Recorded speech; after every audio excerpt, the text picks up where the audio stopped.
Hey, guys. We did it. Welcome back to the award show Audit. Yeah. Welcome back. Apologies for missing last week. I got sick. Yeah, and you're still recovering a little bit. Yep. So my voice might sound a little bit off, a little congested. That's why I'm still recovering. But I'm doing better. So no worries, guys. I'll be fine in a couple more days.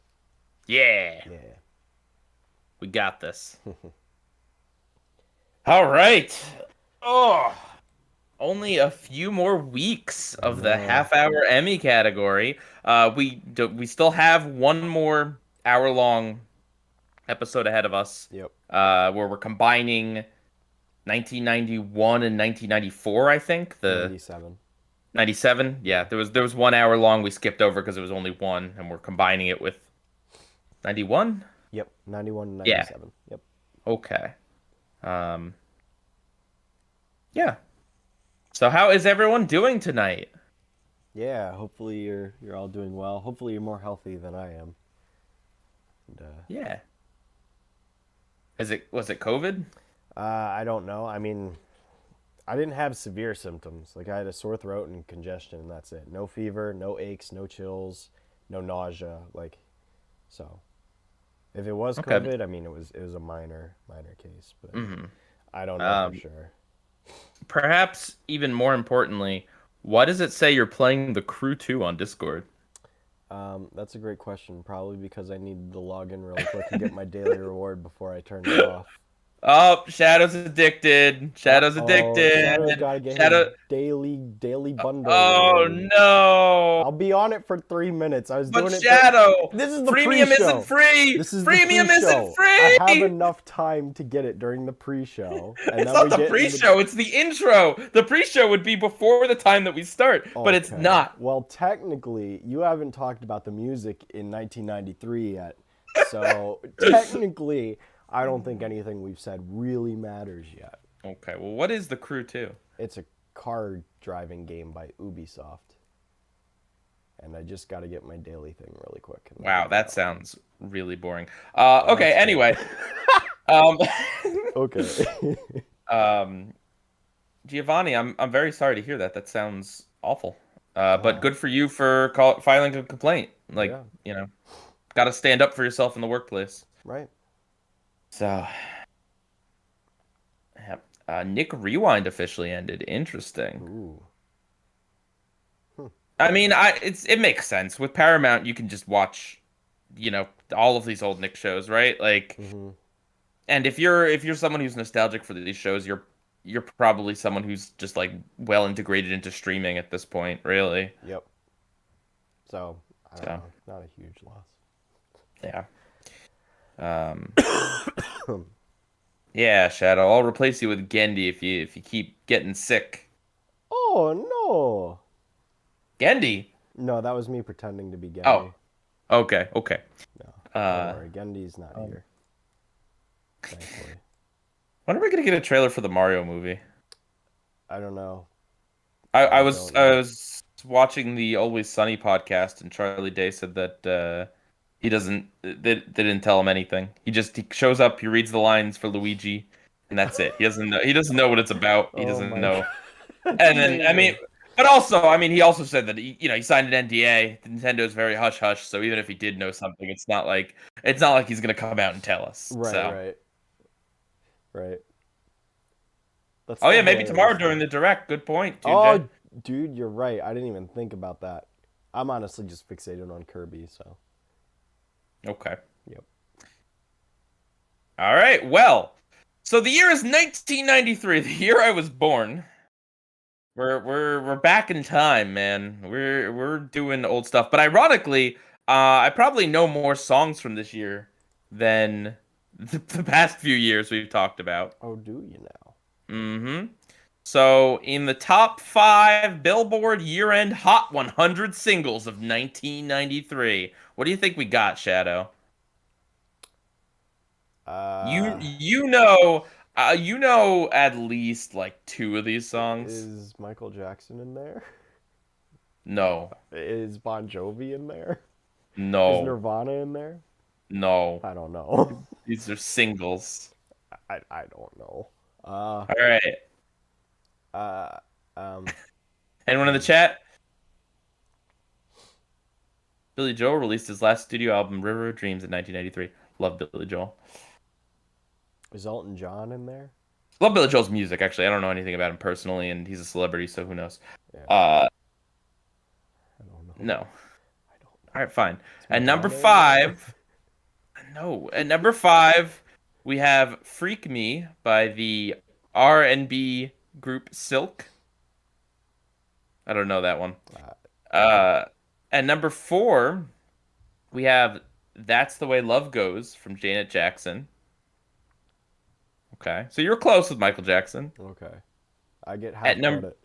at number 3, we have a cover of an Elvis song, "Can't Help Falling in Love." Huh? You know that song. I do, but the original, who did the cover? UB40. I don't know who that is. UB40 are an English reggae and pop band formed in December 1978 in Birmingham, England. The band has had more than 50 singles in the UK singles chart and has also achieved considerable international success. I knew that off the top of my head. All right, number 2. You know this song, all right? I'm going to give you clues. Okay. Okay. Are they Blues Clues?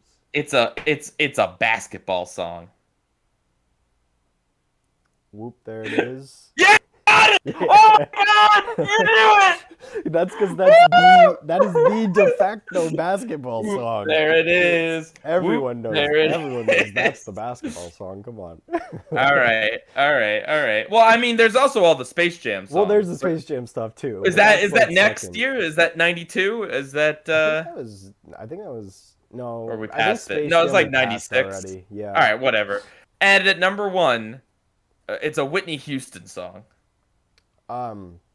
It's the Whitney Houston song as far as I'm concerned.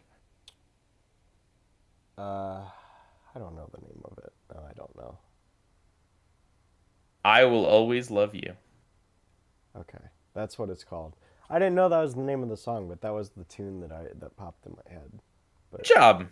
yeah. All right. See, we know things Well, about the music. only reason I know that is because of the JonTron version.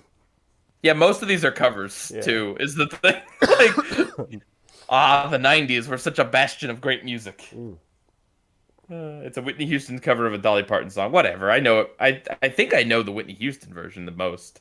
I would probably the version I'm probably thinking of is probably Whitney Houston. Probably. Are you guys excited for when we reboot the award show Audit as a Grammys show? Where Shadow and I talk about where the- Pi at least talks a little bit about the songs, and I'm just like, I don't know that. I don't know that. where I don't read the know that. Wikipedia description of the music video, and it's funny, and we laugh until we find out that it's about like something sad and awful, like systemic racism. Like that one time. Yeah. We laugh and have a good time until we realize the world is oh, broken. Oh man, that's sad. Yeah, that's Yeah. all I have to contribute because music ain't my forte. That was a music pun, by the way, so I knew that at least. Are you proud of me? All right, Shadow. What are the nominees? We're 8 minutes into this, almost 9. What are the nominees for 1993? The nominees for 1993. Well, lo and behold, we have 5 of them, like usual. This year we have, starting up first, nothing. It's a black screen. Just kidding. It's Batman, the animated series with the first part of Robin's Reckoning. Just part 1, not part 2. Just part 1. Part 1. Next up, we also have Inspector Gadget Saves Christmas. Do. We have Liquid Television with Show 11. Yeah. Literally what? Literally what? But we'll get to that. The Ren and Stimpy Show, Stun of Simpy, yeah, Stun of Simpy. That's it. And The World of Peter Rabbit and Friends, The Tale of Peter Rabbit and Benjamin Bunny. Those are the 5 nominees for 1993. Okay, and thank you, Toonjay, for the super chat. Shadow will like this. The Adventures of Sonic the Hedgehog premiered in 1993. Shadow brought up Sonic the Hedgehog when we were watching one of these. I did. I don't remember why, but I did. Oh, because Deke animation. That's why. Okay. Anyways. Deke. No, wasn't it because the Dr. Claw sounds like or was voiced by the same guy that did Shadow or someone? Oh yeah, No? Kirk Thornton. Or Maybe. yeah. I don't know. I don't I'm pretty know. sure it Okay. was. I don't know. Whatever. Anyways, we're not talking about that yet. First up, we've got Yeah. Batman the animated series to And you start know us what? off. Yeah, good point, Phoenix. We are not talking about any of the usual stuff. No.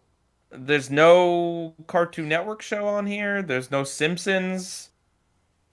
No Fox show at all. Like it's we're back in time, I man. know. This is back when it's weird. It's like the Emmys get more and more interesting the further back in time you go with what got nominated, which is crazy. I mean, Not to a necessarily point. appealing, but like It interesting that this was well, nominated.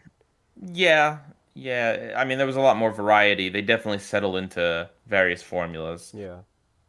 Okay. I mean, I'm So not saying the anyway, Roman city was interesting, but it was interesting that it got nominated. hmm. Anyways.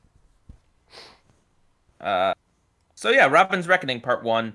It's the origin story of Robin, even though it's a flashback.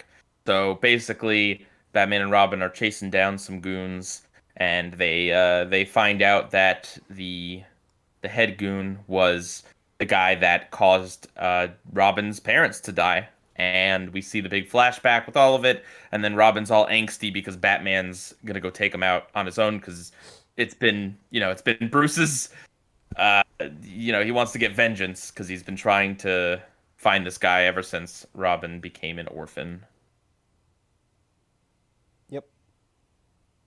Yeah, I mean, listen, Batman the Animated Series, as far as I'm concerned, it's one of the all-time greats. Yep. There's one thing unique about it that, uh, like, I think just deserves it to be qualified right off the bat, and it's something we don't talk about all that often. The music. If you don't know the music in Batman the Animated Series, every episode has uniquely composed music. It doesn't use like a library of songs or like a library of original songs or off of some database. No, every single episode, all of the music was composed from scratch for each episode, and it provides this like really atmospheric feeling, in addition to the really nice looking visuals and the fun stories and everything. Just on sound alone, Batman the Animated Series is very unique in that way. Mm-hmm. Absolutely. No, I'm in complete agreement. I mean, this is definitely one of DC's best animated shows they've ever made, if not the best. Yeah. It's praised by everyone. It's beloved, and rightfully so. This was a series that had a lot of hard work, love, passion, dedication put into making something great about Batman, Mhm. and 100%.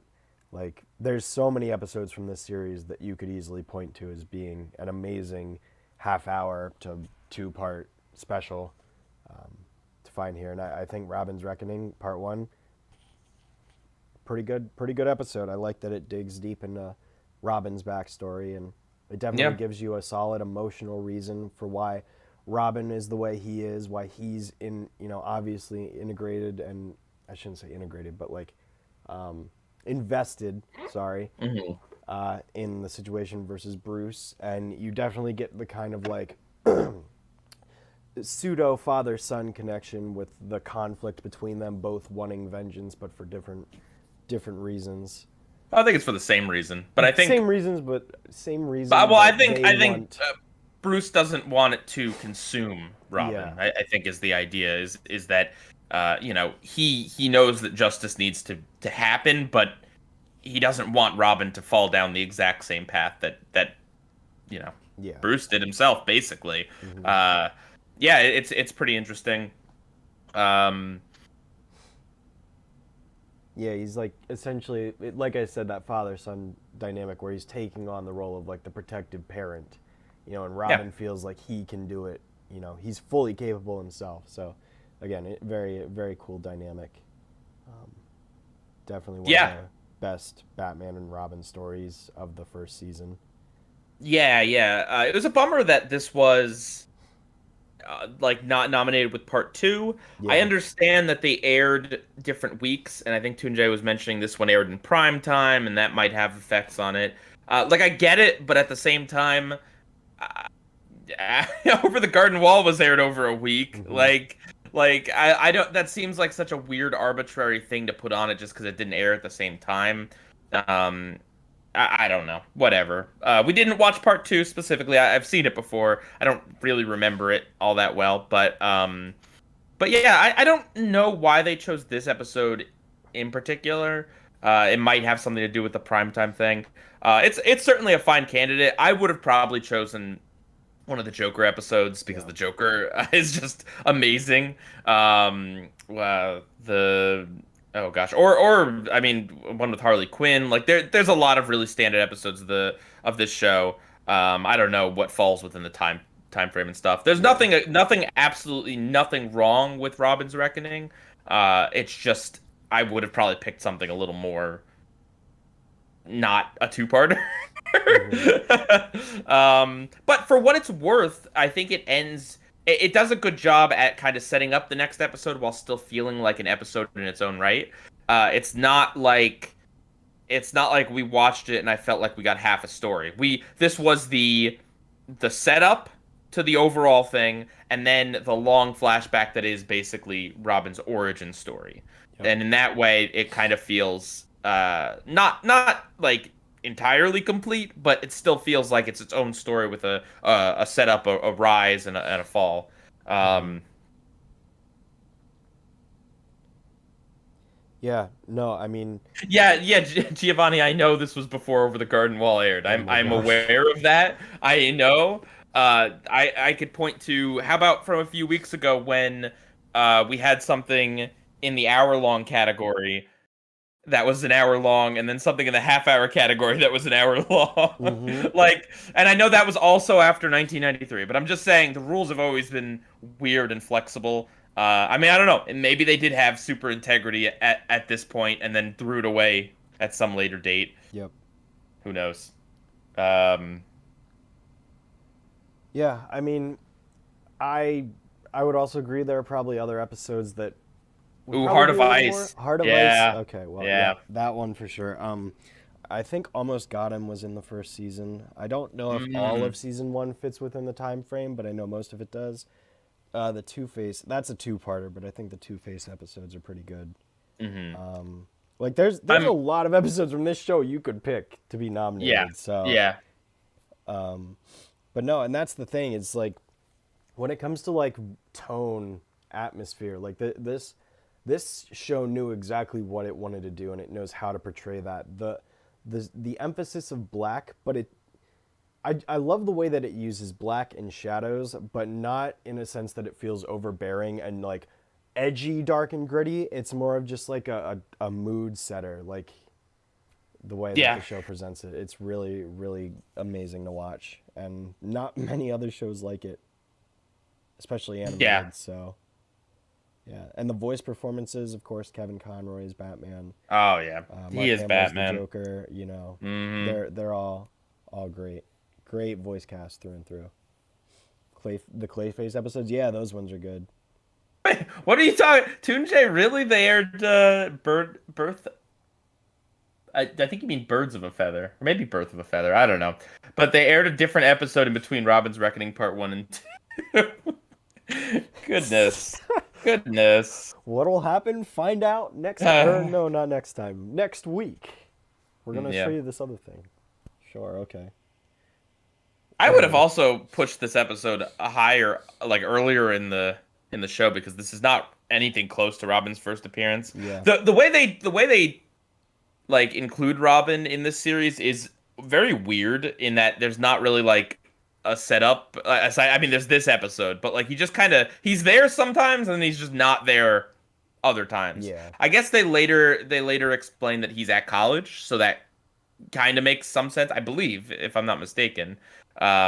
And then when they retooled the show in its last season, then it was like the Bat Family variety half hour that where Robin and Batgirl were in like all of them. Yeah. So Yeah. Oh yeah. I mean, Spawn has a lot to owe this show. Hmm. Although Spawn definitely looks better, just high production values and years later. But for something made in 1993, I mean, this show looks phenomenal. Like, Absolutely. it's crazy comparing it to, I mean, just a lot of other things really. Like even like I don't know. I think it looks really darn good. Really stylized, really there. Sometimes some of the action can be a little weird, like just in terms of like characters will jump and their jump pattern will be a little wonky or whatever, like some of Batman's landings. But I don't know. Overall, it's really great to look at. Really great sounding. The story, yeah, it's good. Um, there's not really a lot to say about it. It's just a simple revenge story, basically, that Batman wants to get revenge on this guy. Um, it was a little distracting the fact that the guy's name was Zuko, because then Yeah. Shadow and I just kept making Avatar jokes. Yeah. But that's not this show's fault. Oh, goodness. Yeah. No, Um, overall, I mean, I'd say, even though it's not the best Batman animated series episode, I'd still say most episodes from the show is worthy of a nomination, just because it's very, 100%. very Yep. unique. Is this the only one? This is the only time Batman the animated series is Ugh. nominated. I know, because we're in season one. Like, this is it. That's all we got. That's awful. Yep. Well, the first season's like 60 some episodes, and they aired it within the span of like a year. All of them. Yeah, yeah, So, it's weird. It's weird. It's very weird. But there's a lot of episodes. yeah. Um, so I think someone earlier asked if there was a bad episode of the show, and I think there there are probably some. is. Yeah, I have to say that the Riddler episodes were surprisingly underwhelming. There's one, there's one that takes place in VR, and Oh. it's the 90s, all right. Trying to think. I feel like there's a few others, but I mean, like I said, it's like what, like 100 something Yeah, episodes, like it's like because 100. there's like 65. Yeah, like you said, it's like 65 in the first season alone. So, Yep. um, yeah. So you forgot that the Riddler was in this show. Yeah, he only shows up a few times. I know, which is unfortunate because he's one of my favorite Batman villains. Well, he's in the new He movie. is, and I can't wait. I'm excited. Yeah, So, they're gonna. Okay. Um, what? Do I hear someone coming I hope from not. off stage? Is it Batman? Is it Is it Batman? is it what's his name that made this show? Is it Paul Dini or Paul whatever? Dini? Is it? Is it Hello, it's a Gendy. Woohoo! Gendy? You didn't work on this episode. Oh, but the Shadow Streak, I did work on the Batman of the animated series. Oh yeah, what did you do? I would look at Gendy's IMDb for more info. I'll tell you, Gendy, you were an artist on 2 episodes of the whole show. And it was this one. No, it wasn't this one. And it was this one. It wasn't this one, Gendy. I don't know what to tell you. But again, Gendy want to be in one more award show audit. Okay, Gendy, get in here, buddy. I can't say no to you. Come on, come on. Let's say hi to the chat. Chat, you guys got any questions for Gendy while he's here? You know. Does everybody know that Gendy created Harley Quinn? He did. He's the original creator of Harley Quinn. Yep. It's true. Where's that Mario trailer? Yeah, Gendy, where's the Mario trailer? Didn't you Gendy make doesn't. that too? Gendy might have. Who knows? Gendy lost track of what all he's made. Gendy works in the shadows. Sometimes Gendy does little cleanup. He comes into the studios at night and he does little touch-ups on everyone else's work. So you get credit for it, and it gets Yes. added to your IMDb. Okay, makes sense. Mhm. I see. That's fair. Gendy, why Samurai Jack season 5 only have 10 episodes? When all the others had 13, Yeah. Well, you see, the thing of it is, there was the budget cuts. Mm, That's it, Gendy. I'm sorry. I'm sorry to hear that. See, we actually took those 3 episodes budget and made all of Primal with them. Wow, you made all of Primal with 3 episodes of Samurai Jack's budget? You may not know this, but only 3 people work on Primal. It's me, it's the guy that voices Primal, and it's someone else. 3 people. Again, Wow. did you just call the main character Primal? I think he did. The mostly silent protagonist that's not named Primal? Uh, well, the guy voices everyone, so I just say he voiced Primal. Okay, Gendy. I mean, whatever you gotta do to cover yourself. It's okay. Gendy, what year were you born, and what is your favorite show that you have worked on? Gendy's favorite show. A Ren and Stimpy adult party cartoon. Oh, Gendy, no, your reputation. You've tarnished it. You've tarnished it.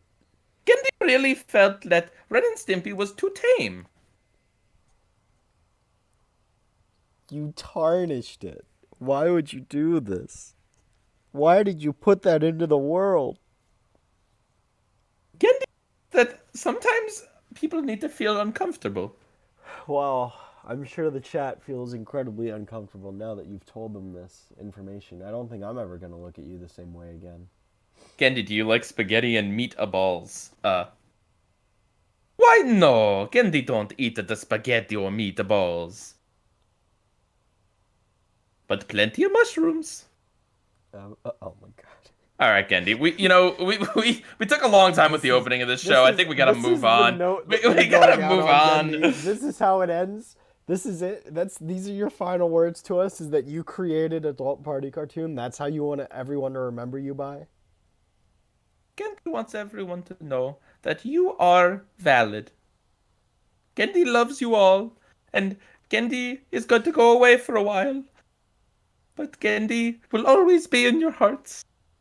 We'll remember you, Gendy. That was a real power move of a save right there. All right, Gendy. I'll forgive you. Yeah. We'll see you in Hotel Transylvania at 8. Yeah, we'll skip 5, 6, and 7. Yep.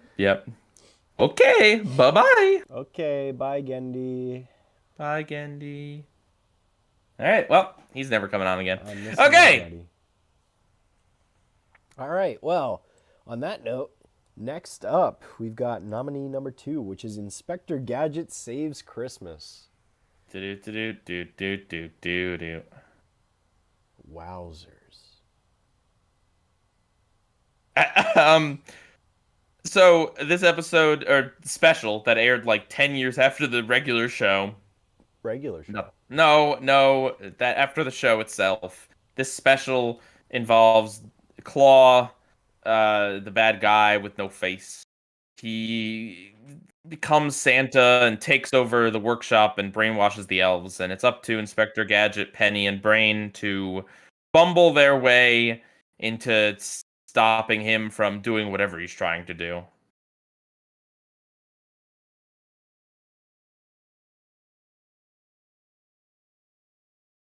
Guys, I see everyone making Mike Matei jokes. I mean, look, I don't know what to say because I know a lot of people feel like nostalgia for this show or they really like it or whatever, but like as an adult who never watched this show growing up, I think saw the movie or both of the movies, I don't know. But as someone who's never seen the show, this was like insufferably boring and annoying to watch in that it's just like it feels like it's written for 4-year-olds. Like it's the same jokes over and over again. It's the same animation over and over again. They loop quite a bit in this. And Gadget is just a brain dead idiot I was that gonna say, was Inspector Gadget always this stupid? I think I don't know. Ugh. But it's he's just like the dumbest character, and then he says go go Gadget helicopter, and then I don't know, his butt becomes a life vest or something. Like that's the joke. That's the joke. That's the joke. Yeah. That, and then he bumbles around a lot. Yeah, I was not into this at all. I zoned out after a while. It Yeah. was I mean, so like it's on top of all of that, you have just a very cliche the bad guy took over Christmas like story. mhm. Like it's Well, for the life of me, why was this nominated? I could not tell you. I I can't could not tell remember you. what the name of it. What was the name of that one show that we watched? Was it Elena and the Secrets of Avalor or something like that? Yeah, That yeah, preschool show way more engaging than yeah, this even came close to. Like yeah. this felt way more of a preschool show than that did. Like this felt like it was dumbed down to even more of a degree than I ever really saw Inspector Gadget Yeah, being. I think this is the like that old school mindset of just like Yeah. just throw the dumbest jokes up on screen, Yeah. fill time, loop animation. I know Deke is notoriously cheap.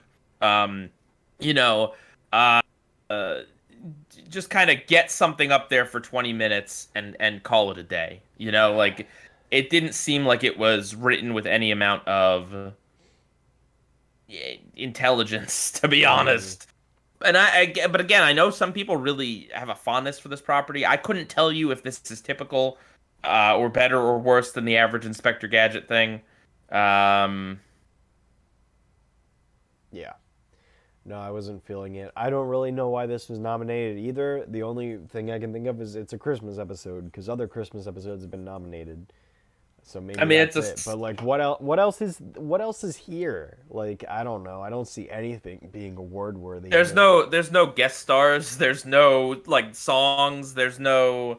Oh no, sorry. There is a song. There is a song, but it's Yeah. the elves singing about Christmas, and then they insert like elf into everything, like they're Smurfs.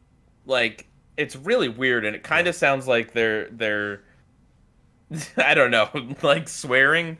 It's weird. Yeah. No, not I don't know. I don't really have anything positive to say about it. It's just bland, dumbed down, schlocky. Lenny Carl says Inspector Gadget has an interesting production history compared with a lot of '80s cartoons. It was decently clever. Um, I did recently watch the Knickknacks episode on Inspector Gadget, and I mean, he had some nice things to say about it. Mm, But I think he said overall it's very formulaic because that's what it is. It is that school of writing of just they got their formula and yeah. they're gonna do it. Their formula is Gadget. It does something stupid, says go go Gadget something, and then something else happens. Hmm. Uh, there's also, I guess there's multiple songs. There's the 12 Days of Christmas. You remember that, Shadow? That was agonizing, and I'm so glad they at least didn't do all 12 days.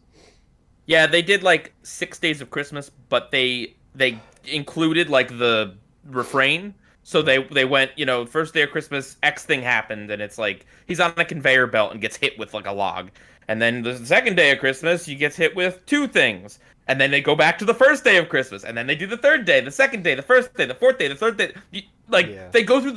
They don't go through the whole song. They don't get to 12. But the fact that they get up to like 5 or 6 while still repeating the other ones, and it's I believe just looped animation. Like I Yeah. think it's bad. Oh yeah.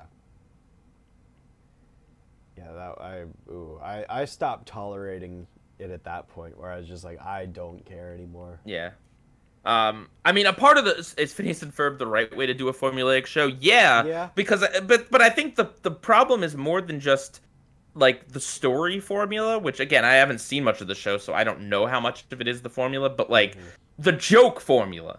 Phineas and Ferb has a wide variety of wordplay, visual humor, song jokes. Like there's a lot of different jokes in Phineas and Ferb. It's not like every single joke is one type of thing. But in this show, every single joke is Gadget does something stupid, or he says one thing and another thing comes out. Like it makes the original Ben 10 look like he's got masterful control over his powers.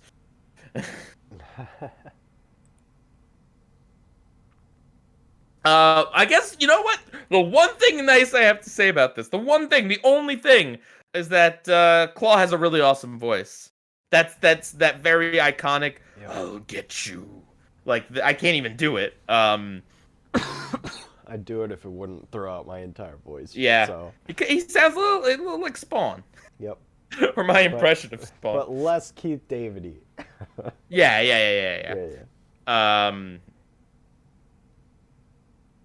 Yeah. I think it was Frank Welker. I don't know though. But yeah, that's the only thing I have nice to say. I don't. Yep. Yeah, I would never watch this again. I also kind of feel like I've also been ruined forever on the Mr. Magoo style humor, because so many shows have employed it, from SpongeBob to Fairly Odd Parents to like basically anything with a stupid character. I guess it's just an excuse to say, hey, it's obvious something else is happening, but this character's just too stupid to know, and so they bumble through things. Like, it's just, you know, this stuff, like, gosh, I don't know. Maybe when Buster Keaton and Abbott and Costello did this sort of thing, it was original and fresh. Yeah. But now it's just like, dude, please find other jokes. Yeah. Okay. Oh yeah, I forgot about the Rick and Morty Inspector Gadget reference. Coco Sanchez. Doesn't backfire on him though. I guess the writing's better in Rick and Morty than Inspector Gadget. Hot take. Hot take. Yeah, very hot take. Ooh, steaming hot take. All right. People will agree with that. Okay. All right. Well, that said, next up, let's move on to the most popular of all the nominations, Liquid Television. Show 11. Liquid Television. Stream Soda? Ooh. No. No, don't ever say that name. That never happened. Okay. Liquid Television is, and you guys are going to be shocked, an anthology series. What? That's what the 90s has. Kind of like Oh Yeah Cartoons or What a Cartoon Show or whatever, but it aired on MTV. From what I can tell, it also had a lot of like music videos that were liquefied, apparently, whatever that means, I guess with a liquid filter over it. And basically it was just a compilation of shorts from various other places. I've never seen this show. Neither has Shadow. Neither have I. So, from my research, because it aired music videos like Beavis and Butthead, or Kablam or whatever, like it's hard to re-release that because they don't want to pay the rights. So this thing had like very, very limited home release. It had like VHS compilation, like one of them. I would love to. Yeah, I'm jealous of you guys who said you watched almost every episode because it sounds interesting. It's just this thing. The first few episodes are, I believe, on MTV's YouTube channel, but most of this seems to be lost to time. What I can say is the 11th show, which we assume is the 11th episode. We don't even know. Like but we looked up to try to find some of the shorts featured, and we found one called Running Man. Right, the Running Man. Man. Yep. Which is a Japanese animation from I think the 80s. Yes. And what we watched was like, I believe like 20 minutes to a half hour long. So my best estimate is that that was the main segment of this, because apparently it opened with a clip of it, and then it ended with some amount of this, maybe all of it, I don't know. Oh, that's the modern reboot on MTV YouTube. Okay, then I guess this thing's just like super lost. Get on it, Lost Media Wiki. Yeah, do it.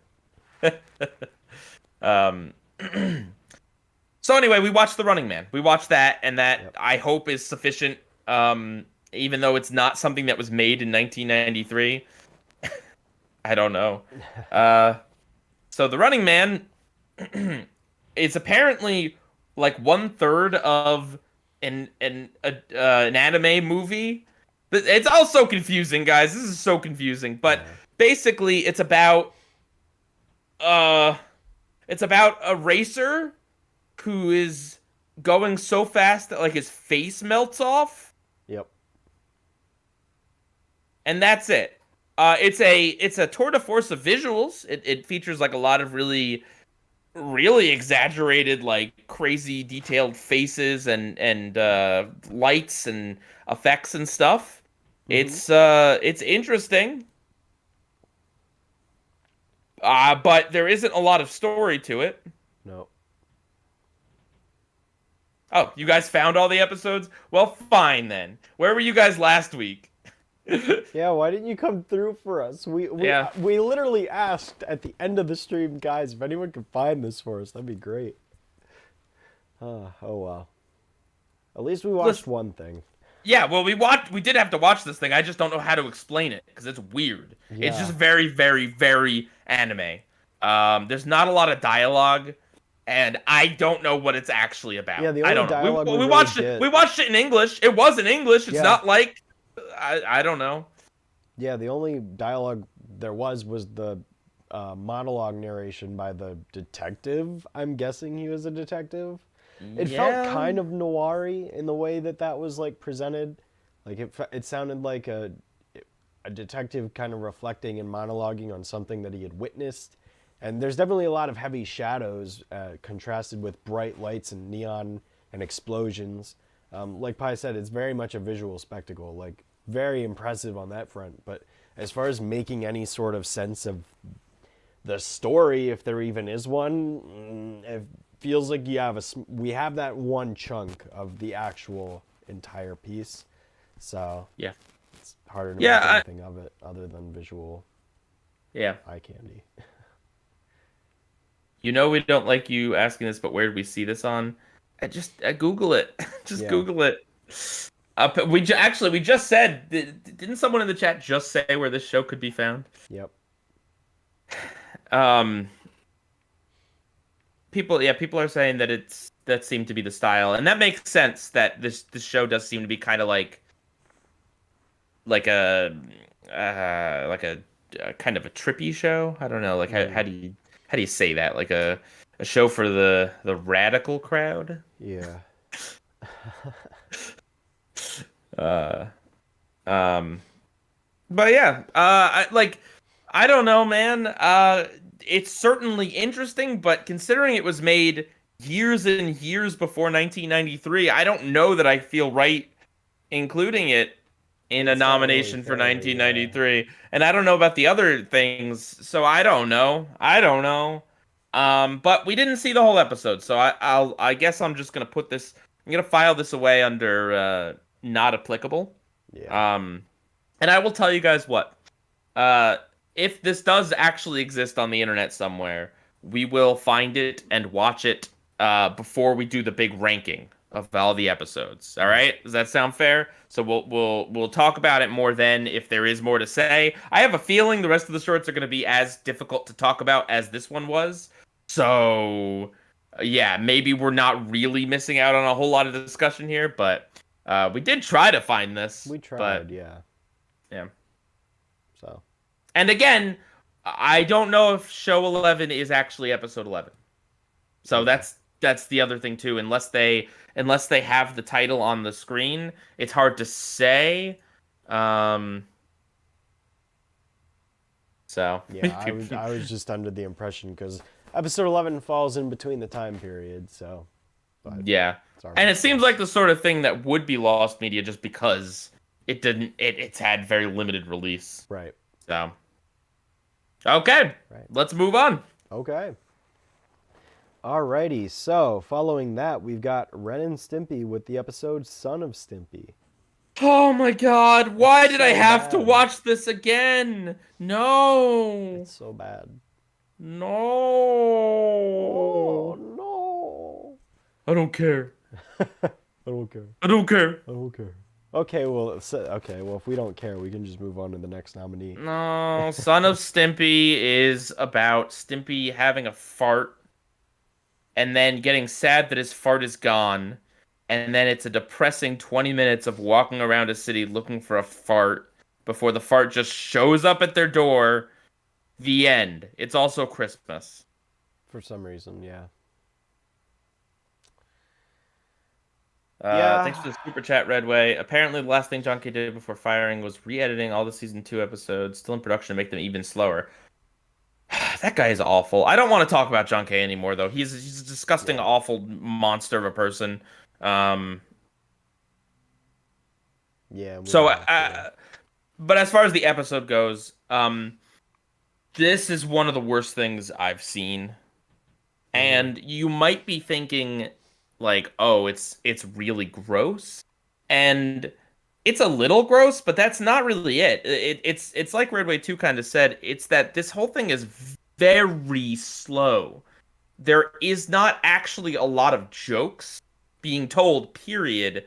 And if you try to take this seriously as some sort of drama, like even as a drama in a cartoon show, there is actually nothing here to go on because we don't know why this fart has left. Like, Nope. it's not even a character until we meet up with it later. It's not like I feel like I'm taking the bait by even trying to talk about it. Like I feel like this was some troll, right? That it's like. I think that's why they nominated this. I think they did just to troll the Emmy people because There's probably better episodes that they could have picked over this one. yeah. Well, I listen. I mean, I've made it clear I'm not a big Ren and Stimpy person, but like the episode we talked about last week, the one with Ren's mortality, that one was a lot better. There were better jokes. There were jokes. And it moved. It moved, right? Like it did a scene and then it moved on to like another scenario and then another scenario. It wasn't just one long thing. And this is just it's like a torture test. It's a test to see how long you can sit here and watch nothing happening. Yep. Sounds like a worse version of Have You Seen This Snail? Oh yeah. I mean, oh my gosh. Yeah, but I mean, actually, that's an interesting comparison. Story-wise, it is a little similar, but at least Have You Seen the Snail has like I shouldn't say at least. A lot of people love that episode, and Have You Seen the Snail is miles above this. But it's just it defies actually breaking it down because again, it's not like Have You Seen the Snail was an intentional I guess break from SpongeBob's formula. It was an episode trying to be sadder than usual. This feels like a troll. It feels very much. And knowing who made this, yeah, I think it is. I think it is it's even describing it as Stimpy gives birth to something and then tries to find it. Like that's not even doing it justice because it's overselling how much of a story there is because there isn't one. The Christmas thing it comes out of nowhere and is irrelevant. This fart returns for just somehow, even though it didn't know where it came from. Like, here's a super chat bribe to rank this at number 1. Thank you, CDCB2. If this wins, we're doing a revote, just FYI. So don't even waste your time. Yep. The animation. Okay, so yeah, so let's talk about the animation. Okay. When like it is good when it's moving, but it's timed so slow that like I don't care how good the animation is. I don't care. I don't care. I keep doing that. So that's the one thing from this episode, and I kid you guys not. Him saying "I don't care" has actually been living in my brain for the past like 8 years since I saw this. And I never remembered what that was from. Every so often I think about that I don't care. Every so often. And I found out. And I'll be honest, that's the one part of this episode that makes any sort of sense and is actually somewhat kind of funny. is when Ren is trying to cheer him up, and Stimpy's just like, I don't care, I don't care. Like it's the only thing in this that actually does anything. Mm-hmm. Yeah. I Yeah. just This was awful. There's such a everything drags to a ridiculous degree, and it's like the same compliments that I was giving the show last week, where it's like, yeah, the way that it's exaggerated is like it's well animated in those sequences. It's just that the actual content that it like is just such boring, bland nonsense that I don't think this is worthy of a nominee at all. yeah. It's just bad, and I could very well see this being like, I know you really really don't like this episode. I don't know what Yeah. the general consensus is, but this is probably, I'm guessing, one of the most disliked episodes of the show. I'm not gonna stab a guess at that. According to according to the Ren and Stimpy wiki, John Kay made this episode as an exchange. If he made more heartwarming stories, Nickelodeon would let him make more gross stories. That's not cited, so I have no idea how true that is. But people in the chat were saying this was a troll or an attempt to parody sappy cartoons. But it's like, to parody something, you should be funny. Like, Yeah, yeah, definitely. This was just not fun. a scene from this episode is ranked 96 during the top 100 greatest moments in Nicktoon history as a part of Super Stuffed Nicktoons weekend in November 2007. I sure hope there were only 100 things to choose from. Like, I hope they gave 100 options, and then this scored basically at the bottom. Yeah, I would hope. Yeah. Ugh. Jeez. Well, I don't Move really on. have anything else nice to say about it, so yeah, we can just move on to the final nominee for 1993. The World of Peter Rabbit and Friends, The Tale of Peter Rabbit and Benjamin Bunny. Redway 2 says it's actually one of the most liked episodes of Ren and Stimpy. Are you serious? That's funny to me. That's funny. That's just, well, okay. John Kay also wanted to make fun of manipulative drama and animation, saying people will get sad about anything. Well, then John Kay should have made Have You Seen the Snail instead. Oh. No.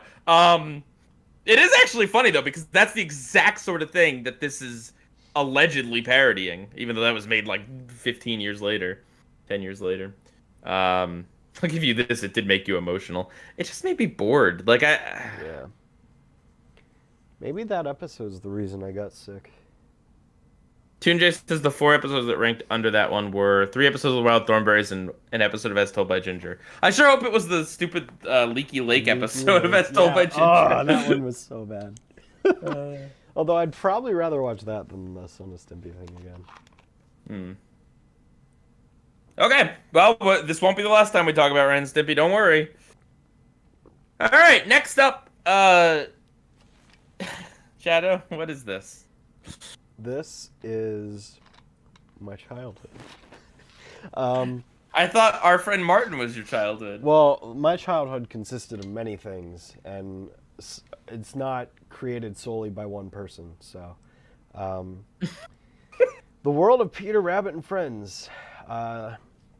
So this is, for context for everyone, my connection to this is that I never actually saw this animated work, but I had a 1996 computer game that was essentially the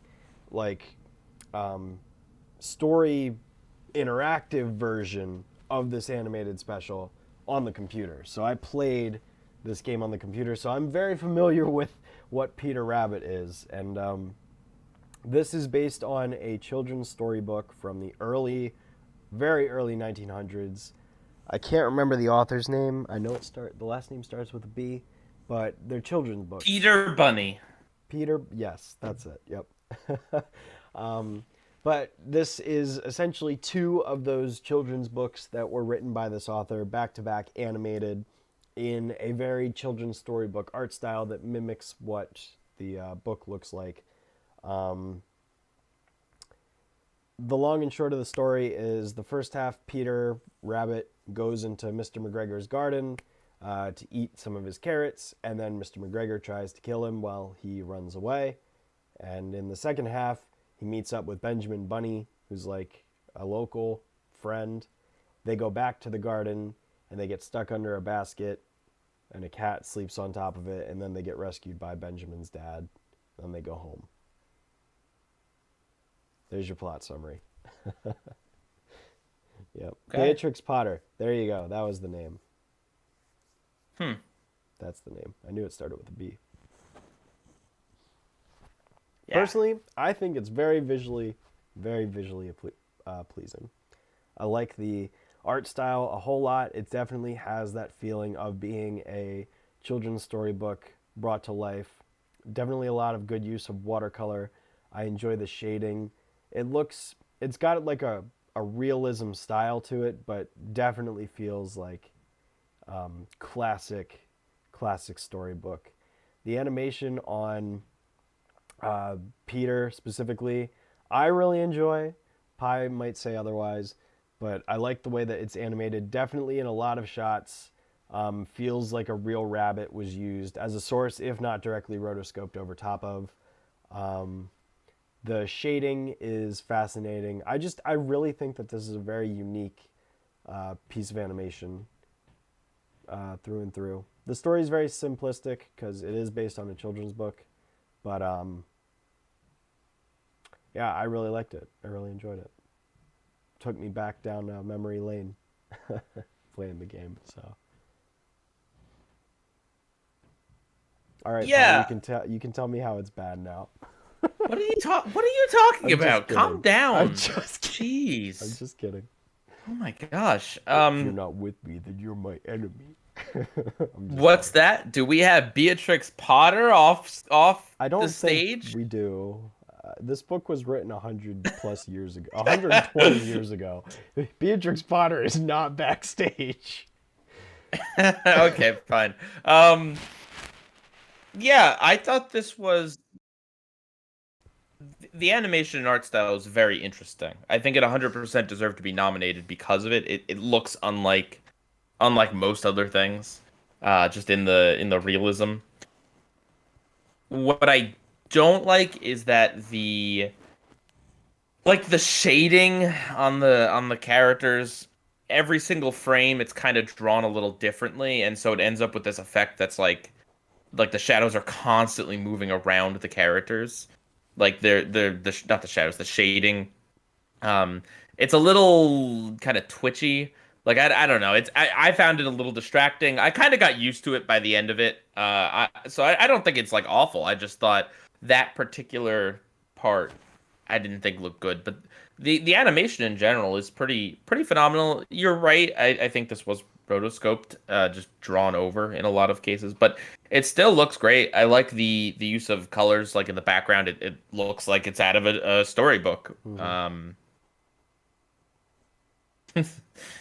Yeah, Lord help me if the show gets upscaled to 60 FPS. Yeah. Well, then I might think a little differently of that, but Oh dear. Um, yeah, I mean, as far as the story goes, I don't know. This kid robs from this farmer and gets away with it. yeah. That's the story. I mean, And then he does it again. But that time he gets spanked by his friend's dad. yeah. Ooh. I think it's important to just remember that the No, it's not. context of when the book was written was almost 100 years before it was animated. You know what? So, You know what, Shadow? different time. You Yeah. know what? I don't care. Okay. Wow. You just started killing me. All right. Well, dang. But no, I I think don't that's care. interesting No. too. The fact that we actually have something that was nominated despite the original, like being based on something that was almost 100 years prior. Like, there's not a lot of Yeah. things that were directly, essentially, pulling from something like that and making it, you know? Yeah. I mean, I think the spanking thing was the only thing that really felt like out of place, Hmm. out of time. Otherwise, yeah, I mean, for something based on a story from over 100 years ago, that was animated 30 years ago, it feels pretty timeless in a lot of ways. Yeah. Yeah, absolutely. I've never heard of the James Corden Peter Rabbit. Neither have So, I. I didn't know that was a thing. I probably wouldn't like it. um, yeah, the British voice acting too. This Hmm. was made by the BBC. The voice acting is very like pleasant. You know, I find British voices to be pretty charming. Yep. and uh and yeah, it just kind of makes the thing feel even more adorable and sweet. And yeah, it is a very chill thing. um yeah, it's very unique, definitely deserved to be nominated. I wasn't like, you know, thrilled with it. Like, I didn't think it was like anything crazy story wise, Hmm. but you know what, I felt like this. The thing is that the target demographic for this and Inspector Gadget were both probably pretty young, and Yep. yet this felt like something that was written with a level of intelligence, Yep. right? This felt like something that had enough there to keep my attention as an adult, and not just feel like just the most infantile humor. Yep. So so yeah, no, I don't have any nostalgia for this because I didn't see it as a kid, and I don't think I like it as much as you do. But I don't think it's bad. I think it's pretty solid. Hmm.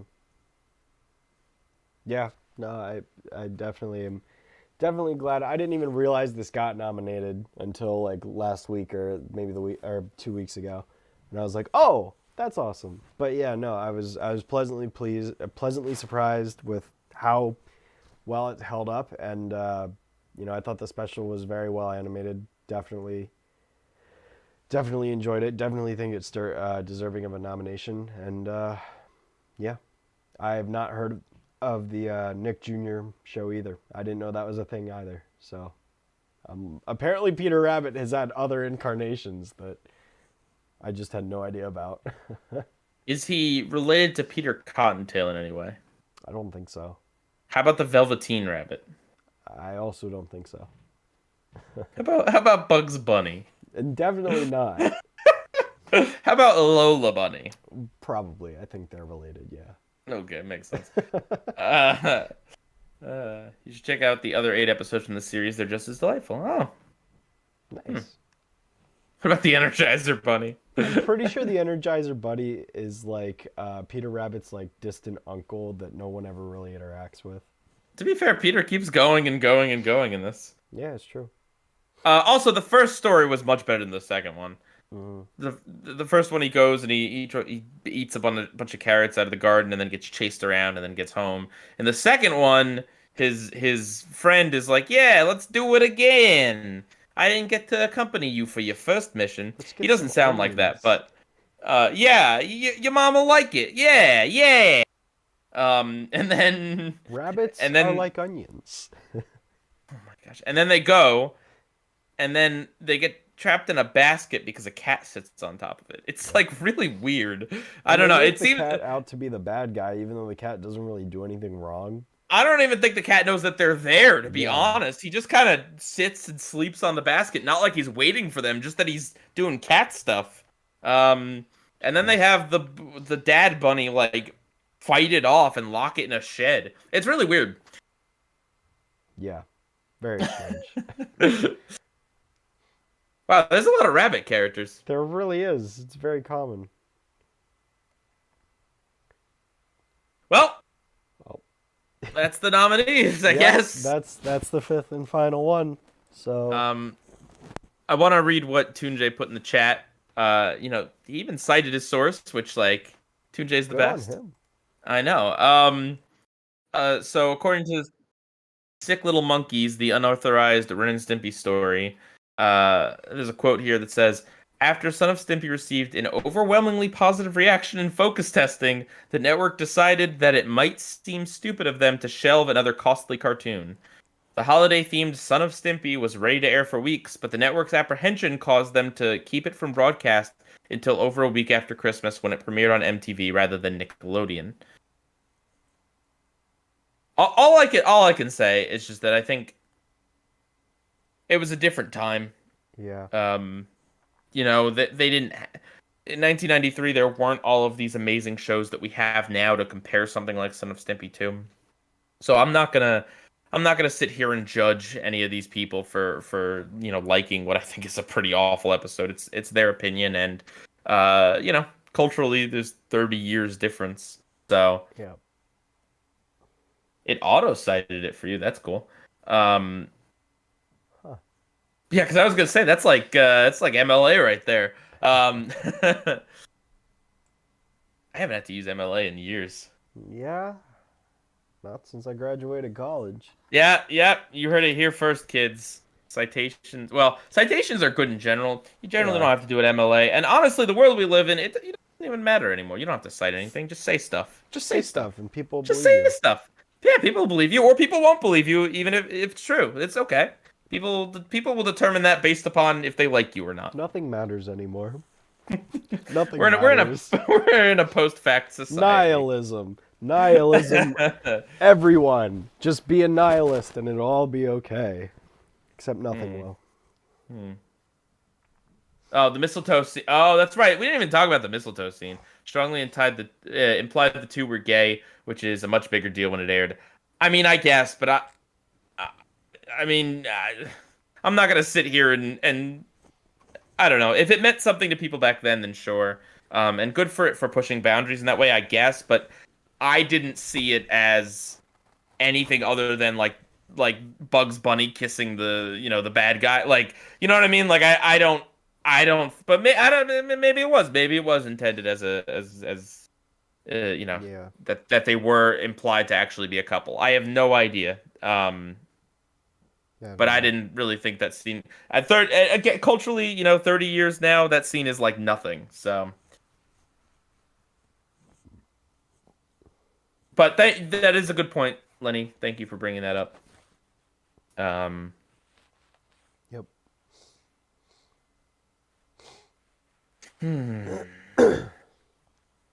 Okay. Oh, let me get the post-it note. Where is it? What do you mean? We suggest what we would nominate. First up, it's our nominee. Yeah. What do you got? Well, we already name dropped it earlier. I would have picked the episode Heart of Ice from Batman the Animated Series. Because that is definitely one of my favorite episodes of the show. Really solid episode about Mr. Freeze and the tragedy that befell him. It's got great animation, of course, with it being Batman the Animated Series. And very, I'd say it's probably one of, if not the best villain episodes, period. Like, obviously the Joker's got great episodes too, but Mr. Freeze has always been one of my favorite Batman villains, right up there with the Riddler. And yeah, I'd say that's a solid pick. However, I do know that it did win a Daytime Emmy Award, so I don't know if it's technically even eligible because it won in the daytime category, not primetime. But again, I don't know what the specifics are with that, so yeah. But I mean, there are so many other Batman animated series episodes I could pick too. So right. Okay. My pick is gonna be Marge versus the Monorail from The Simpsons. It's not even really like my favorite episode or anything close to it, but it is undeniably a fantastic, memorable episode of The Simpsons with a great song, a great vocal performance, written by the great Conan O'Brien. It's a fan favorite episode. It deserved the nominee, and it was. I think it was Mr. Plow that was nominated in the other category this year. That's why there wasn't a Simpsons episode. But like, come on, man. Marge versus the Monorail. It's a great episode. Okay. Awesome. Yep. Next up, it's our rankings. Okay. So I'm just gonna put Liquid Television off to the side. Yeah. Like I'm not even. I don't think it's fair to rank it because A, I haven't seen it, and B, again, what we have seen is something that came out a decade earlier. Like I don't know where to classify that. That can kind of go off in its own zone. Not for the same reasons as the documentary though. It's definitely animated. It's just a compilation. So okay. And we kind of talked about that like it is weird because like Oh Yeah Cartoons wasn't nominated, and the shorts located within or the What a Cartoon Show, Yep. I should say, The shorts within were nominated, which makes sense because why would you nominate something that has vastly different like people that worked on it? You know what I mean? Like Mm-hmm. it's anyway. Um, that's off on its own. So in last, I mean, it's Son of Stimpy, obviously. Yeah. Like, come on. I mean, we talked about it a lot. And wait a minute, do I hate Inspector Gadget Saves Christmas more? Oh, crud. You know what? No. Inspector Gadget Saves Christmas is dead last. Okay. Here's all I can say. Son of Stimpy at least has the I don't care joke. That is one more thing that I liked about Son of Stimpy than Inspector Gadget. I guess I like the voice acting, but like that's it. They're both pretty miserable, I gotta say. Um, and I guess I can at least say that Son of Stimpy is different, whereas Inspector Gadget Saves Christmas is just lowest common denominator. You know, who cares what we write because it's for little kids. You know, horrible mentality. I can't believe that, but I had actually forgot about Inspector Gadget Saves Christmas. At least I won't forget Son of Stimpy. So yeah, Inspector Gadget Saves Christmas dead last with Son of Stimpy right on top of it. Um, in at number two, I it's wonder. it's Peter Rabbit, of course. Yeah. And at number one, of course, it's Batman the Animated Series, of course. Yeah, no, my ranking is exactly that. I was really hoping you wouldn't switch Stimpy and Inspector Gadget so it'd be different, but no, I'd put all of them in the same spots. I mean, Inspector Gadget, there was just nothing there. At least with Ren and Stimpy, Yeah, I'll also say like I'm not someone who likes the disgusting, over exaggerated like faces and body movements, but that takes some work to do to animate. yeah, So I'll give like I'm still gonna appreciate the effort that was put into having Ren and Stimpy do that. So I mean, there's definitely more effort in the animation itself than Inspector Gadget certainly had, which is why I'm putting it above that. Of course, Liquid Television is in its own little bubble off to the side because again, it's weird. Um, Peter Rabbit is definitely second because I think it's like a stark contrast to Inspector Gadget as a children's, something aimed at children, but it's like it's really beautiful to look at. It's animated very well. I like the way that it mimics, the illustrations in the storybook art style. And yeah, it's very soothing and calm. And then obviously number one is Batman the Animated Series because it's the best thing here. It's got amazing style, mood, atmosphere. It knows how to tell a very engaging story, characters with thought out motives for why they are the way, why they feel the way they do towards a situation. It's kind of like a foil in the sense that Batman and Robin both share a common goal but go about handling the situation differently. Um, yeah, I definitely think Batman deserves the win. yeah. Yep. Okay. And what did win, Shadow? Oh, well, wouldn't you know it, it was Batman. How about that? The one time it was Got nominated another one and it right. won. Yep, they did it. I'm proud. I'm proud of them. All right. 1993 wasn't a bad year. Yeah. Of course, when I say right, it's subjective, but Yeah. I am very glad Batman deserved it, especially because this is the only time it gets nominated. So Yeah. for this Which category, is a shame. Yeah. yep, But hey. yeah, Yeah. all right. So the poll. Ooh, here we go. Let's see if Poll. the crowd is in agreement. All right, out of 186 votes, in dead last, tied for dead last, in Ooh. fact, at 3%. Liquid Television. Yep. Probably because a lot of people haven't heard of it. Yep. I hadn't before this. Pleasantly surprised that a few people in chat seem to know it. And also at 3%, it is Inspector Gadget Saves Christmas. Yep. That's Actually, cool. wait a minute. Did I refresh the page? Uh-oh. Uh-oh. Yeah, I did. Okay. All right, sorry. Those two are tied at 3%. Just above it with 4%. The Tale of Peter Rabbit and Benjamin Bunny. Expected. Yep. Oh boy. I don't like that sound. I don't like that. That At sigh. 20% in second place. It's Ren and Stimpy, Son of Stimpy, and at number 1, 70% of 189 votes. It is Robin's Reckoning Part 1. Is that the biggest win there's ever been? I don't know. 70%? Thank you, guys. Thank you. I don't think we've ever had something win by that much of a margin before. Well, my friend Martin beat out Todd McFarlane's Spawn 76% to 24, according to the votes right now.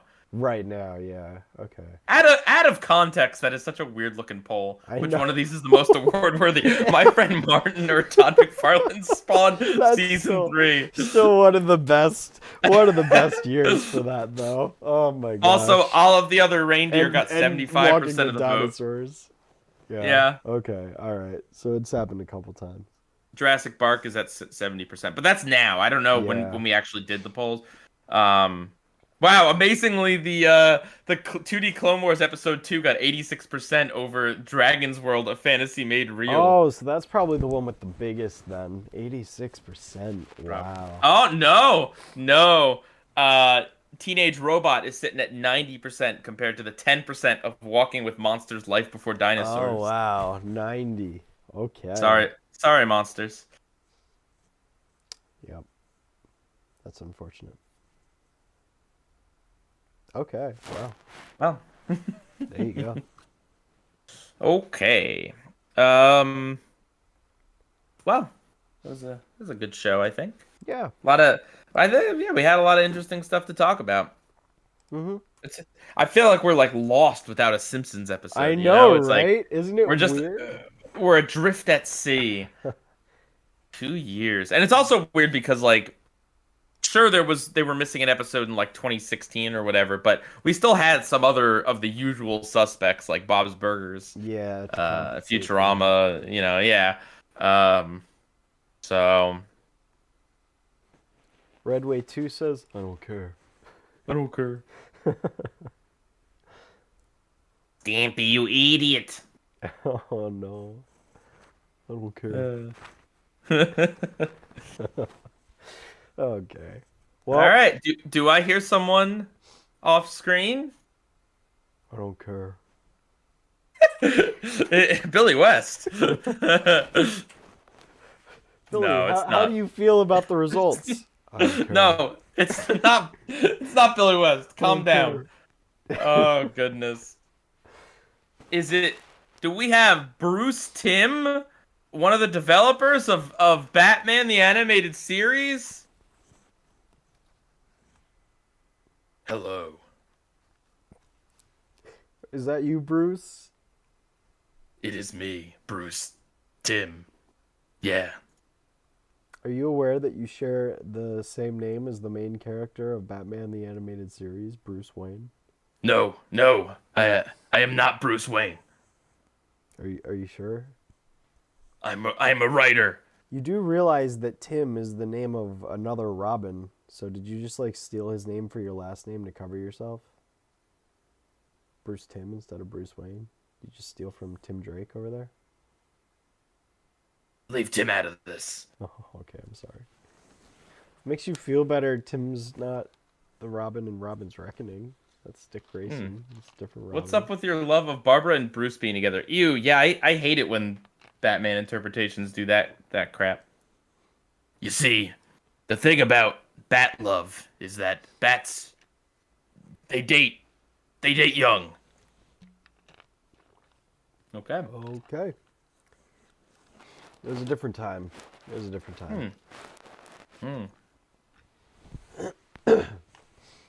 Wow. Thanks, Bruce. Does anyone have any questions for Brucey Boy? I don't. You don't even know who he is. I don't care. Wow. Phoenix, that's a good question for Mr. Tim. Mr. Bruce, you left the window cracked out.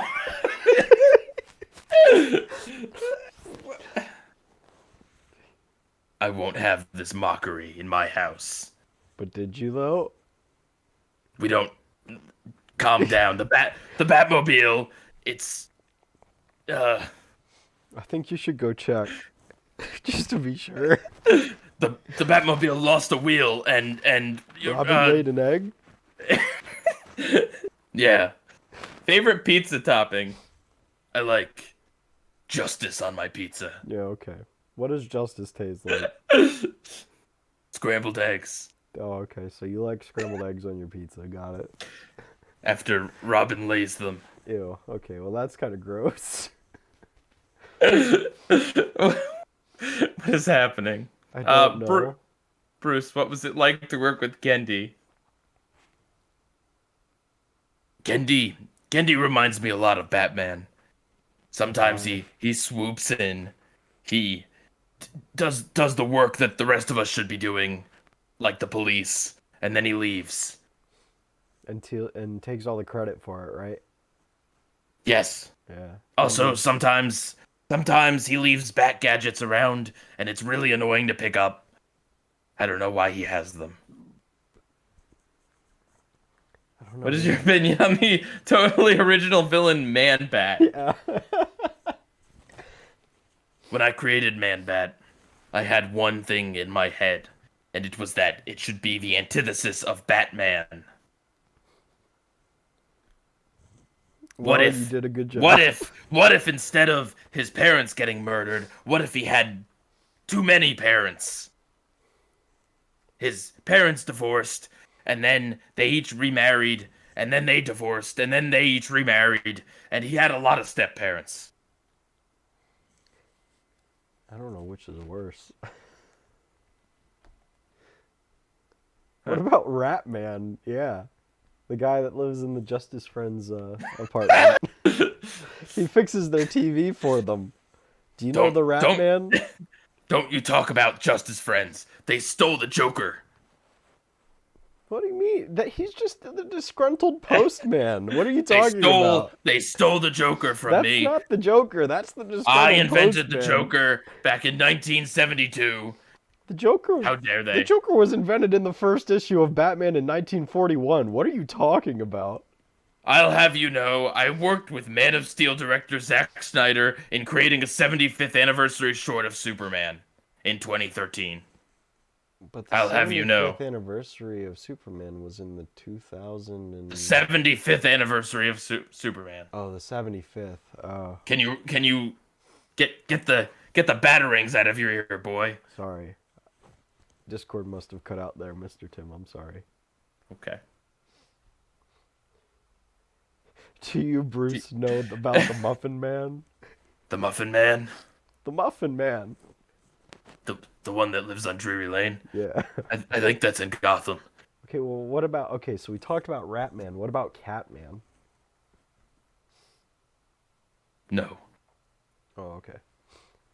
Are you proud of the fact that you stole the Mad Hatter from Alice in Wonderland? Are you proud of that? That you Shadow, blatantly stole... Shadow, why do... We have these guests on here, and you just berate them. Yeah. You just come here, and you just berate them. I do.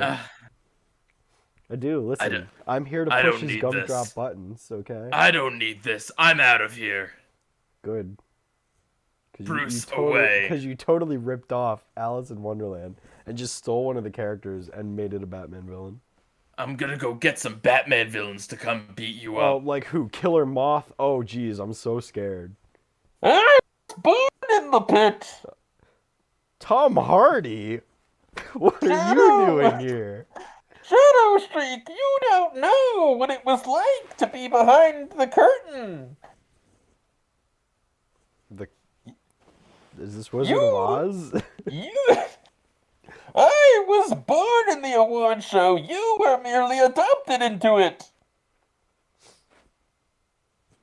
Let me ask you a question, Tom Hardy. How many Primetime Emmy Awards have you won? Yeah, that's what I thought. That's what I thought. We should get Condiment King on here. Condiment King would be a great guest star. No. Yeah, and we could get Kite Man, too. You know, all these characters were in the fantastic Lego Batman movie, I gotta say. And the fantastic Harley Quinn animated series. Which... True. Actually, I think new episodes of that are coming soon. Yep, season 3. Hopefully it gets nominated for an Emmy in 2022, except it probably won't. Instead, well, it might now that we No. got rid of them kids shows. No, it'll just be Bob's Burgers in all 5 slots. No. Yeah. Yeah. Hey, it's me, Bob Burger. No. You didn't have me on when you were talking about my shows. We didn't want you on, and we don't want you on now, Bob. Go away. My show was nominated a record 15 times. Your show is garbage, you didn't... so go away. We don't like you. Except for the 1 or 2 episodes where we did. But other than those 2 or 3, I don't remember. We mostly don't like you. Is my movie going to win an Oscar? No. It won't even get nominated. Shadow! It won't even get nominated. Wow. You really think the Bob's Burgers movie's gonna win an Oscar, Bob? You're kidding yourself. Well, it's gonna be better than the Jimmy Pesto movie. They're making a Jimmy Pesto movie? No, not after. Oh, thank goodness. Ugh. Yeah, Bob does sound like Coach McGurk from Home Movies. And Archer. All right, get out of here, Bob. Yeah, go away. Never come back. Oh, okay. I'll let you boss me around just like my kids. Yeah. That's right. You know what, Shadow? I tell you what. Mike Judge! What a plot twist! What are you doing here? My show, Beavis and Butthead, was never nominated in this category. I wonder why. You got something to say to me? Oh, it's just because King of the Hill was clearly overshadowing it all the time. Oh, yeah? Yeah. Well, you know what I think? What do you think, Mr. Judge? You're a loser! Really? Really? Yeah. You think yeah. I'm a loser? I kind of agree with him on this one. How many Primetime Emmy nominations did you lose? At this point, you feel like we're just tearing the mask off the same person. It's a new animator underneath. Scooby-Doo style. Yeah. We've actually just got Frank Welker back there. Oh man. Oh my god. Listen. All I'm saying is Mike Judge has lost more Primetime Emmy nominations than I have, so who's the bigger loser here? Whoa! Whoa! Okay. I'm just saying, he's lost more nominations than I have, so... Alright, what do we got next week, bud? Okay, well, next week, believe it or not, we only have 4 nominees. I know, crazy. I don't believe it! Well, believe it. I tell you what, they should have slotted Beavis and Butthead in the 5th slot. Nope. I don't wanna. Nope. Okay. I don't care. So, in 1992, there were 4 nominees. However, there's a big old asterisk there. So the first of these nominees is a Claymation Easter. Oh, gosh. Which is interesting. That sounds... Because it's Claymation, which we've only talked about like 2 other nominees, I think only 2, that have been animated that way. So that'll be interesting. Next to that, we have Shelly Duvall's Bedtime Stories. Oh, okay. Is that also stop motion, or is that live action? What are we looking at here? That is from the intro. That Shelly Duvall? That's Shelly Duvall, yeah. Yo! I believe that is from the intro. I guess we're going to have to get Shelly Duvall on here next week. We might have to. But yeah. I don't know what episode, so... Oh, good. There's no episode specified, so I think it's all 6. Good. Love it. We got to watch 6 episodes. 6 episodes for the half-hour category. All right. Then, we have Ren and Stimpy. Oh, okay. Which episode? Ren and Stimpy. But Shadow. Yeah. Which episode? Ren and Stimpy. The entirety of season 1. As far as I know, it's the entirety of season 1. If Tunjay or anybody in the chat could come in here and tell us that it's not, that would be really great right now. Please, please. But as far as I know, it's all 6 episodes of season 1. Because there's nothing specified anywhere. Not on the official Emmys website, not on Wikipedia. No. It just says Ren and Stimpy. It just says Ren and Stimpy. So I think it's all 6 episodes. Okay. All right. Look, here's the bright side. Season 1. You got to imagine that maybe season 1 is like better than a lot of the rest of it because it had it had to impress people. Like there's a reason why people love Ren and Stimpy, right? And I'm waiting for Toonjay to come in here and please tell us something. Toonjay's gonna be like, actually, there's 12 episodes in season 1. No.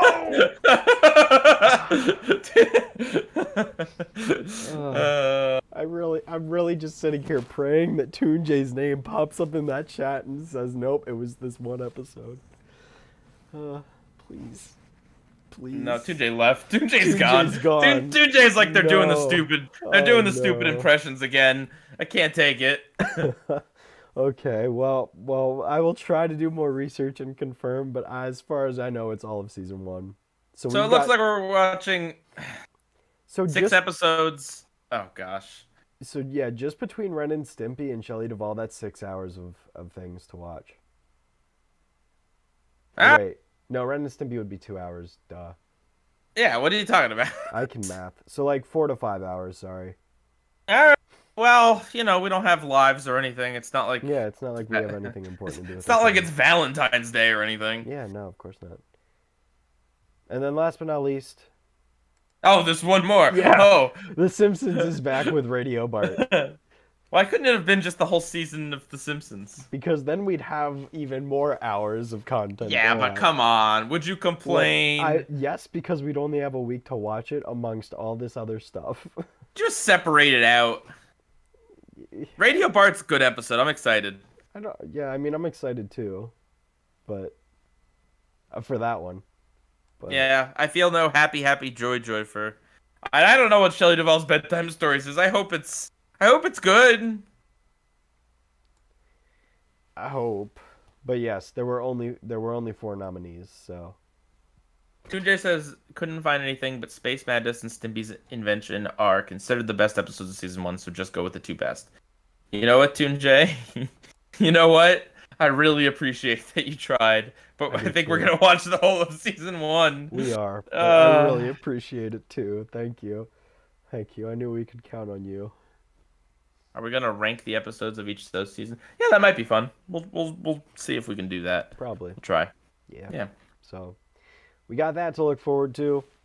Whoa. Next week's gonna be spicy. Yep. All right, everyone. Well, thanks for tuning in once again. Thank you for Toonjay for being a wealth of knowledge as always. Thank you for CDCB2 for moderating and also being very engaged with Ren and Stimpy. And thank you to everyone. Thank you to those of you who have seen Liquid Television and were able to describe it for us and find it. Yep. Look, there can't be a Ren and Stimpy episode that was more of a pain to sit through than Son of Stimpy. I'll be honest. I feel like it, right? Like, yeah, I can't imagine there'd be another one like that. No. So, all right. See you guys next week. Okay.